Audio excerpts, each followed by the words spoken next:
అండి. నెక్స్ట్ వచ్చేసి ఇంకా అసలైన మెయిన్ వీడియో అని చెప్పొచ్చు, అంటే క్రాఫ్ట్.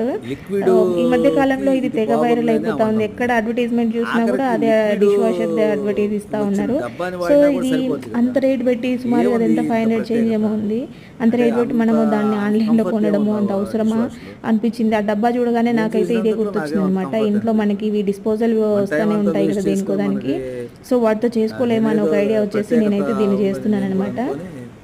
ఫైనల్గా లుక్ అయితే సూపర్గా ఉంది. అసలు ఎంత బాగా వస్తుంది అనుకోలేదు నేను. ఇక్కడ డేట్స్ బాక్స్ తీసుకున్నాను. ఈ డేట్స్ బాక్స్ ఏంటంటే దానికి మెటీరియల్ అనేది చాలా సాఫ్ట్గా ఉంటుంది, అంత ఈజీగా డ్యామేజ్ అవ్వదన్నమాట. మనము ఎంత ప్రెస్ చేసినా సరే విరిగిపోవడం లాంటివి జరగవు. సో అందుకోసము ఇలాంటి దాన్ని నేను యూజ్ చేస్తున్నాను అనమాట. మామూలుగా డిస్పోజల్వి మూత అయితే కొంచెము పగిలిపోయే ఛాన్సెస్, అంటే మనం ఇట్లా ప్రెస్ చేసిన టైంలో క్రాక్స్ వచ్చి ఓపెన్ అయ్యే అట్లా ఛాన్సెస్ ఉంటాయి అనేసి నేనైతే ఇక్కడ డేట్స్ డబ్బా తీసుకున్నాను. ఈ రోజుల్లో డేట్స్ డబ్బాలు దాదాపు అందరి దగ్గర ఉన్నాయి. ఇట్లాంటి మెటీరియల్ ఏదైనా పర్వాలేదు, అదే అని కాదు, కొంచెం సాఫ్ట్ మెటీరియల్ అనమాట. అంటే మనకి అంత ఈజీగా డ్యామేజ్ అవ్వని మెటీరియల్ తీసుకుంటే బాగుంటుంది. చూడండి, దీన్ని షేప్ కట్ చేసుకొని నేను ఇది లోపలికి పెట్టాను. మీరు కావాలంటే ఫెవికిక్ కానీ ఏదైనా గ్లూ కానీ వేసేసుకోవచ్చు, కానీ అంత అవసరం లేదు. నెక్స్ట్ వచ్చేసి ఇక్కడ దాన్ని కూర్చోబెట్టాను కదా. నెక్స్ట్ ఇంకా మనకి మిగిలింది ఇది పెట్టుకోవడమే. నేనైతే ఇక్కడ పాతది హ్యాండ్ వాష్ డబ్బాది ఉంటే ఇది కట్ చేసుకున్నాను అనమాట. ఇక్కడ దాన్ని మూతి దగ్గరికి కట్ చేశాను.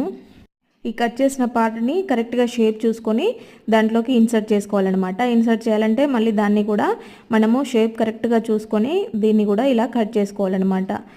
పైన హోల్డ్ చేసేసుకోవాలి రౌండ్గా, అది ఎంత అయితే ఉంటుందో అంత.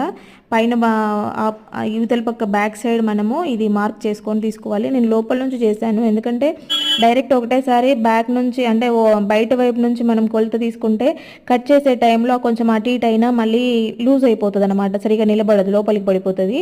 అందుకు లోపల వైపు మార్క్ చేసుకున్నామంటే అది కట్ చేసుకున్న తర్వాత కొంచెం అటు ఇటుగా అయినా కూడా మళ్ళీ నీట్గా మనము దాని సైజ్ చూసుకొని ఒకవేళ పడుతుందా లేదా చూసుకొని మళ్ళీ కట్ చేసుకోవచ్చు. నేను లోపల వైపు నుంచి కట్ చేశాను కదా, ఇంకొంచెం ఎక్స్ట్రాగా తీయాల్సి వచ్చింది అనమాట, కొంచెం తీయాల్సి వచ్చింది.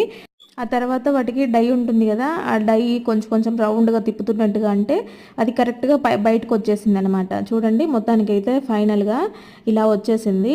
ఇటు ఈ డబ్బా వచ్చింది, దానికి క్యాప్ కూడా వచ్చింది అనమాట. ఇప్పుడు ఇది పొడవుగా ఉంది కదా, దానికి సైజ్ కరెక్ట్గా సరిపోయేలాగా చెక్ చేసుకుంటూ కట్ చేసుకోవాలి. ఒకటేసారి కట్ చేసామంటే అది ఎక్కువ తక్కువలో అయిపోతుంది, కాబట్టి చూసుకొని కట్ చేసేసుకోవాలి.